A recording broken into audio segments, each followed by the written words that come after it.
हर हर महादेव। श्री शिवाय नमस्तुभ्यम, श्री शिवाय नमस्तुभ्यम, श्री शिवाय नमस्तुभ्यम, श्री शिवाय नमस्तुभ्यम, श्री शिवाय नमस्तुभ्यम, श्री शिवाय नमस्तुभ्यम, श्री शिवाय नमस्तुभ्यम, श्री शिवाय नमस्तुभ्यम, श्री शिवाय नमस्तुभ्यम। हे बोला सब दुख काटो हमारा, हे विश्वेश्वर नाथ सब दुख काटो हमारा। शिव शंकर जपू तेरी माला, बाबा भोला जपू तेरी माला के भोला, सब दुख काटो हमारा।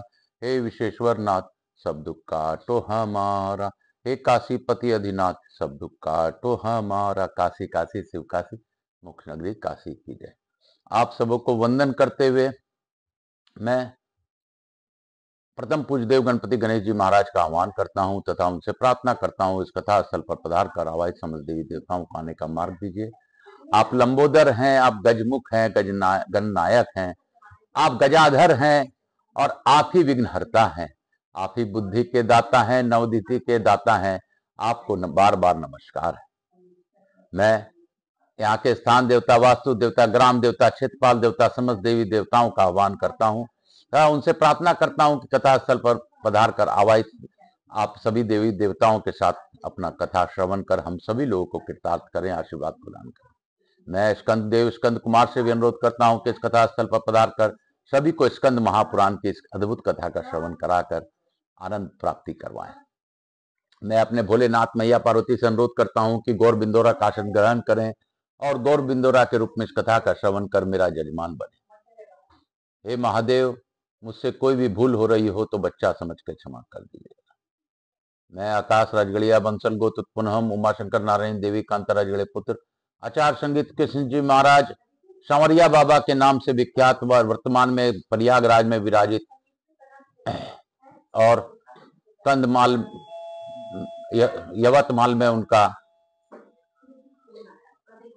आश्रम तथा वृंदावन में आश्रम, मैं उन सभी को नमन करते हुए अपने गुरु का वंदन करते हुए गुरु आज्ञा लेकर आज की कथा प्रारंभ करता हूं।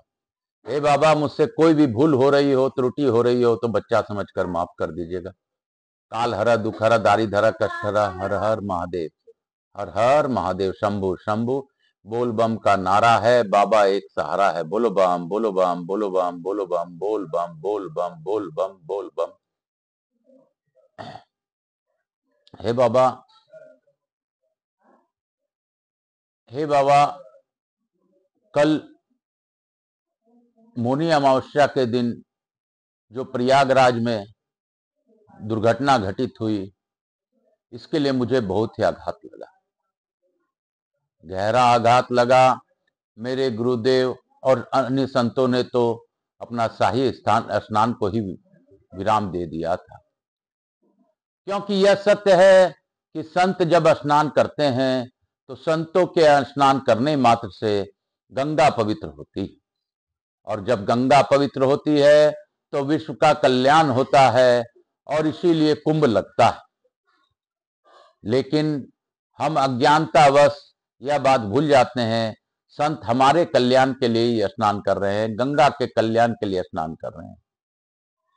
संत कभी अपने लिए नहीं जीते, जो सच्चे संत हैं वो हमेशा हम जैसे लोगों के लिए ही जीते हैं।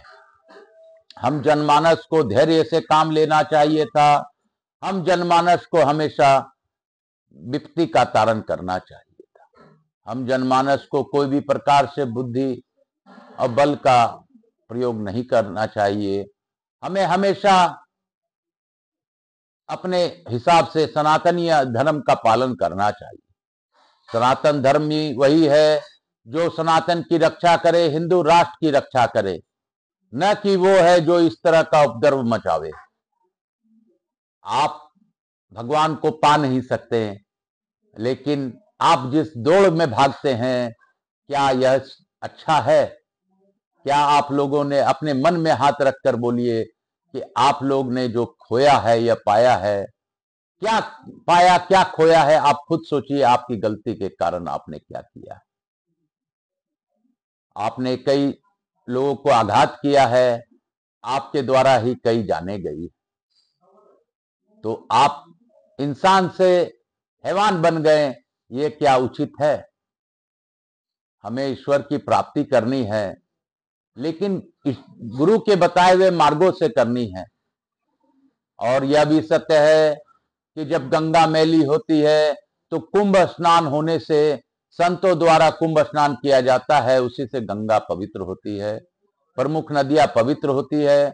इसीलिए कुंभ का आयोजन 4 जगह, जब कुंभ गिरा था, कुंभ का आयोजन 4 जगह किया जाता है। लेकिन यह तो 144 साल बाद वाला कुंभ था।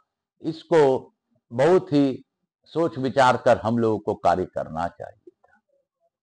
फिर भी जय श्री भगवान भोलेनाथ की इच्छा। अभी भी मैं यही जनमानस से अनुरोध करता हूं, संयम से काम लीजिए, धैर्य से काम लीजिए, धैर्य पूर्वक स्नान और भगवान के प्राप्ति का आनंद प्राप्त कीजिए। काल हर दुख हर दारी धर कष्ट हर हर महादेव शंभु शंभु बोल बम का नारा है, बाबा एक सहारा है।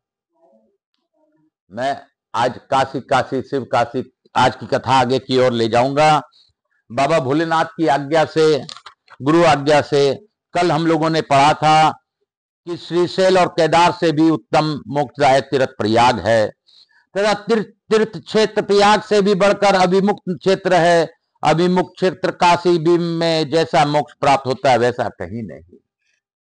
तो हमें यह भी मानना चाहिए, काल हर दुखर दारी धर कष्ठर हर हर महादेव।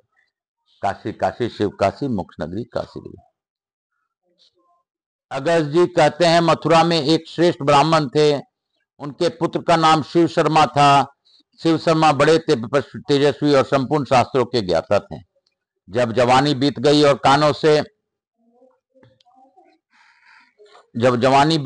कानों से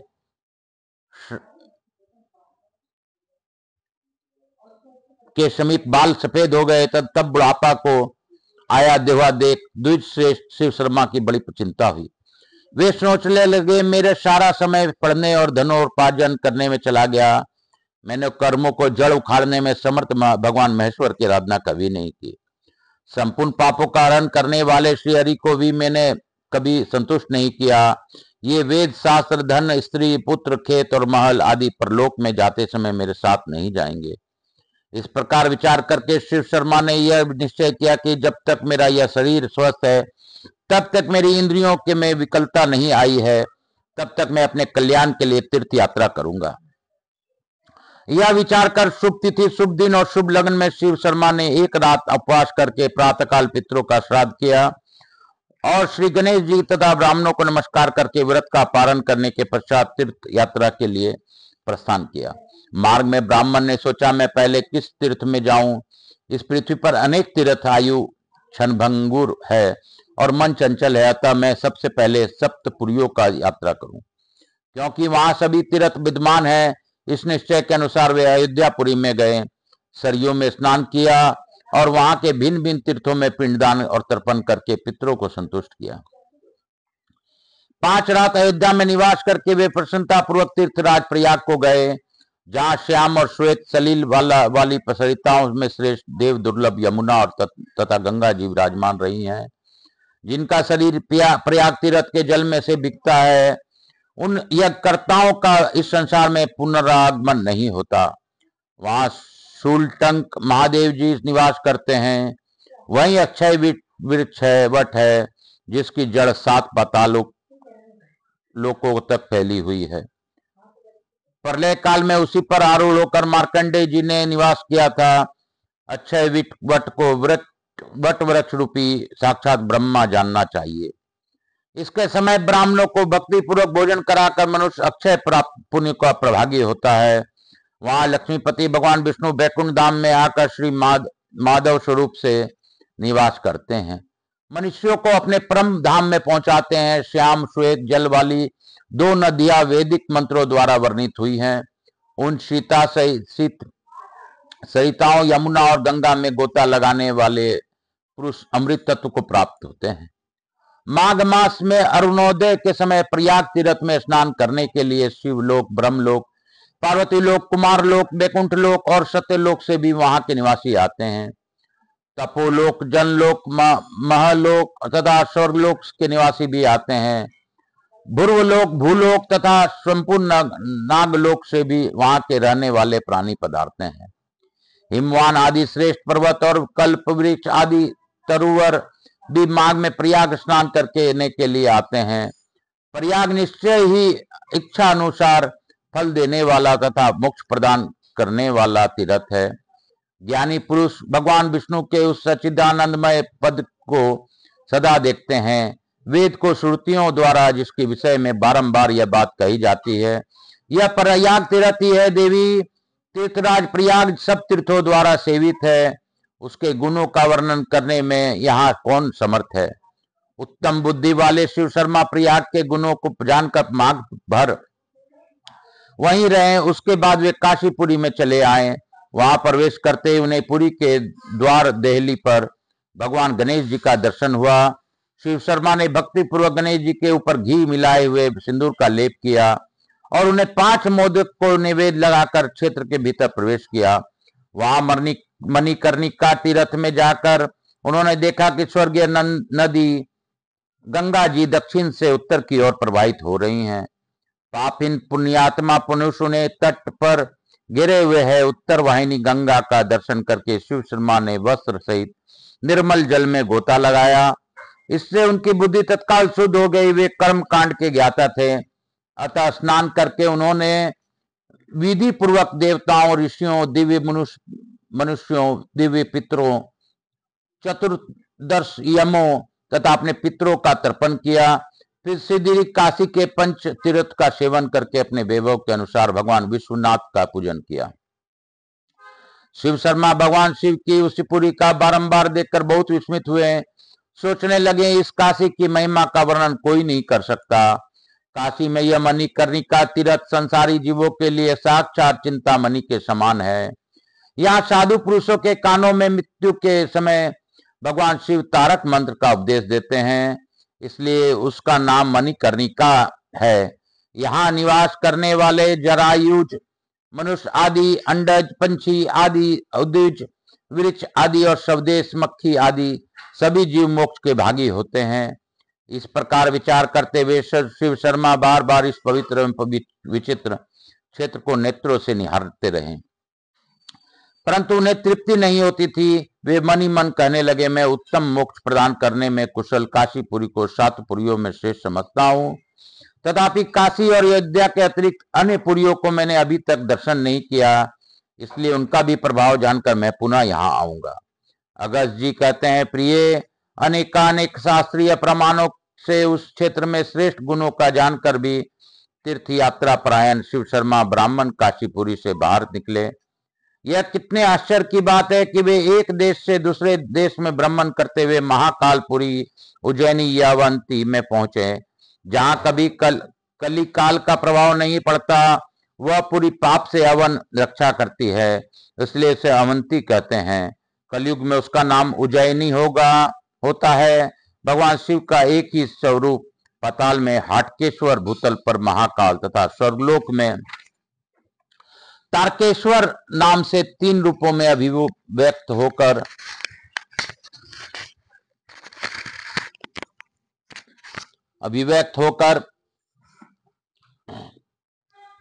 तीनों लोकों का व्याप करके स्थित है। जो महाकाल महाकाल महाकाल इस प्रकार सदा स्मरण करता है, उसका स्मरण भगवान श्री हरि और महादेव जी निरंतर करते रहते हैं। भूतनाथ भगवान महाकाल की आराधना करके शिव शर्मा कांचीपुरी में गए, जो तीनों लोकों से भी अधिक कमनीय है, जहां साक्षात भगवान लक्ष्मीपति निवास करते हैं।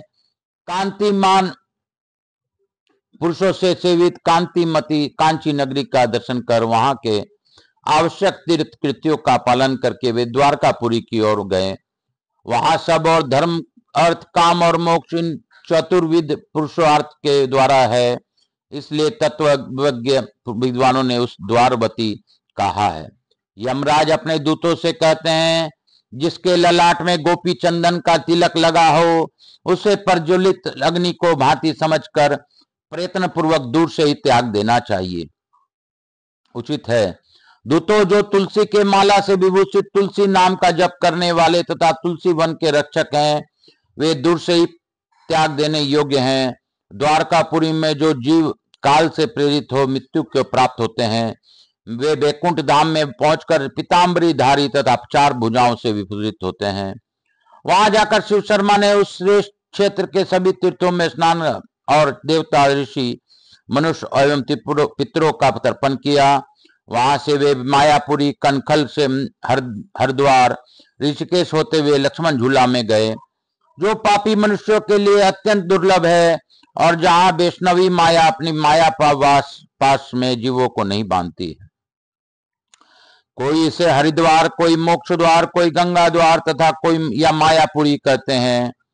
वहां पर्वत मालाओं से बाहर निकली हुई गंगा इस भूतल भागीरथी के नाम से विख्यात होती है, जिसके नामोच्चारण करने मात्र से मनुष्यों को पाप राशि के सहस्त्रों टुकड़े हो जाते हैं। ज्ञानी पुरुष हरिद्वार को वैकुंठ का एक सोपान कहते हैं। वहां स्नान करने वाले पुरुष भगवान विष्णु के परम पद को प्राप्त होते हैं।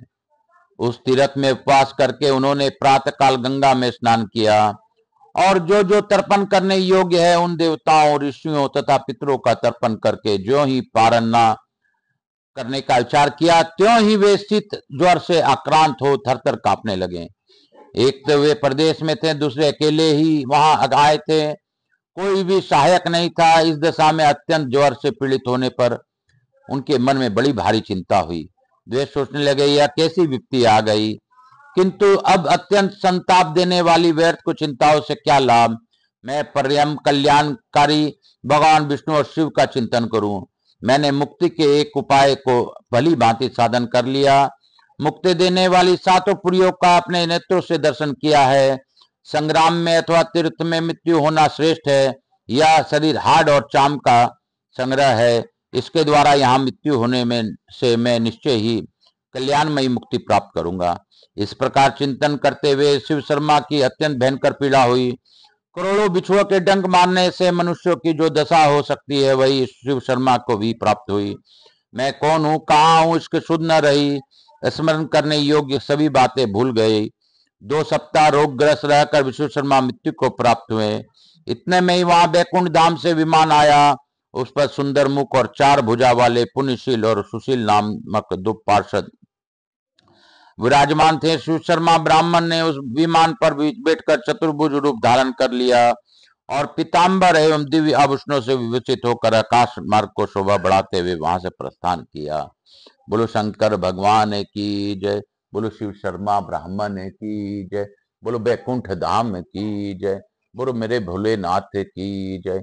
काशी काशी शिव काशी, मोक्ष नगरी काशी की जय, मोक्ष नगरी काशी की जय।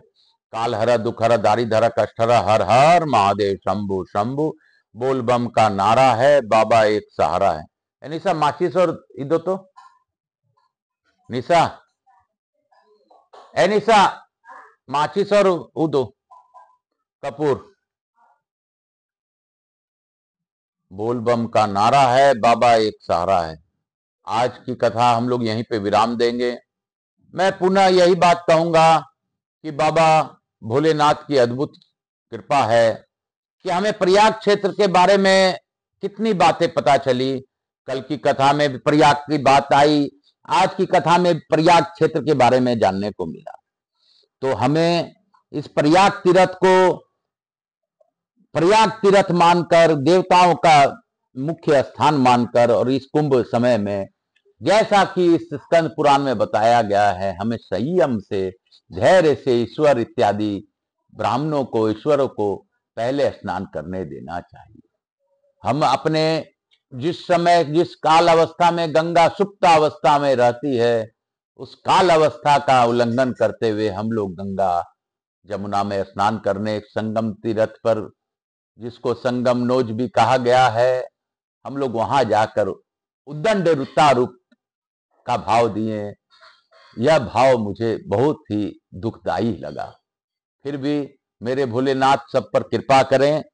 काल हर दुख हर दारी धर कष्ट हर, हर हर महादेव शंभु शंभु, बोल बम का नारा है, बाबा एक सहारा है। बोलो बम, बोलो बम, बोलो बम। कपूर गौरम करुणावतारम, संसार सारम भुजगेंद्रहारम, सदा वसंतम हृदयारविंदे भवम भवानी सहितम नमामि। श्री राम जय राम जय जय राम, मेरे प्रभु राम श्री राम जय राम जय जय राम, मेरे प्रभु के राम श्री राम जय राम जय जय राम। हर हर महादेव, श्री राम जय राम जय जय राम। मेरे भोलेनाथ की जय, मैया पार्वती की जय, मैं मातृ देवी व पितृदेव व सब पितृ देवताभ्याम नमो नमः, समस्त देवी देवताभ्यो नमो नमः। यहाँ के स्थान देवता, वास्तु देवता, ग्राम देवता, भक्त वत्सलाय नमो नमः, स्कंद पुराणाय नमो नमः। हर हर महादेव। काल हर दुख हर दारिद हर कष्ट हर, हर हर महादेव। शीतलीकरण अहम करशेत, हर हर महादेव। शंभु शंभु बोल बम का नारा है, बाबा एक सहारा है, बोलो बम बोलो बम बोलो बम। माता देवी व पितृदेव व सब पितृ देवताभ्याम नमो नमः। हर हर महादेव, हर हर महादेव। देवताभ्याम नमो नमः। मैं प्रथम पूज्य देव गणपति गणेश जी महाराज को प्रार्थना पूर्वक निवेदन करता हूँ कि हे गणेश जी महाराज, हे लक्ष्मी जी महारानी, हे रिद्धि सिद्धि जी, हे शुभ लाभ जी, हे कुबेर जी, आप हमारे यहाँ निवास रहकर अखंड कृपा बनाए रखें। आवाहित समस्त देवी देवताओं से अनुरोध करता हूं कि आप इस कथा से प्रसन्न होकर हम सभी लोगों को आशीर्वाद प्रदान कीजिए और अपने स्थान को गमन कीजिए और पुनः बुलाने पर पधार कर आशीर्वाद प्रदान कीजिए। मैं स्कंद कुमार, स्कंद देव कुमार कार्तिकेय से वो भी धन्यवाद देता हूं कि उन्होंने भावपूर्वक इस कथा का श्रवण कर सभी लोगों को कृतार्थ किया। सभी पर अपनी अखंड कृपा बनाए रखिए। मैं अपने भोलेनाथ मैया पार्वती को पुनः धन्यवाद देते हुए प्रार्थना करता हूं कि हे बाबा, आपकी कृपा थी तभी यह कथा हो कर सका। आपकी दया से सभी को इसकी कृपा मिले। जो भी इस कथा का श्रवण करे उन्हें कथा श्रवण का लाभ मिले। जो इसे सब्सक्राइब कर आगे बढ़ाए उसे सब्सक्राइबर बढ़ाने के लिए उनके अच्छे कर्मों में उनका साथ दीजिए। काल हरा दुख हरा दारिद हरा कष्ट हरा, हर हर महादेव शंभु शंभु। मेरे साथ आपको जो इच्छा हो वो कीजिए, क्योंकि मैं तो आपका दास हूं और दास तो हमेशा दास ही रहेगा। काल हरा दुख हरा दारिद हरा कष्ट हरा, हर हर महादेव शंभु शंभु शंभु शंभु। बोल बम का नारा है, बाबा एक सहारा।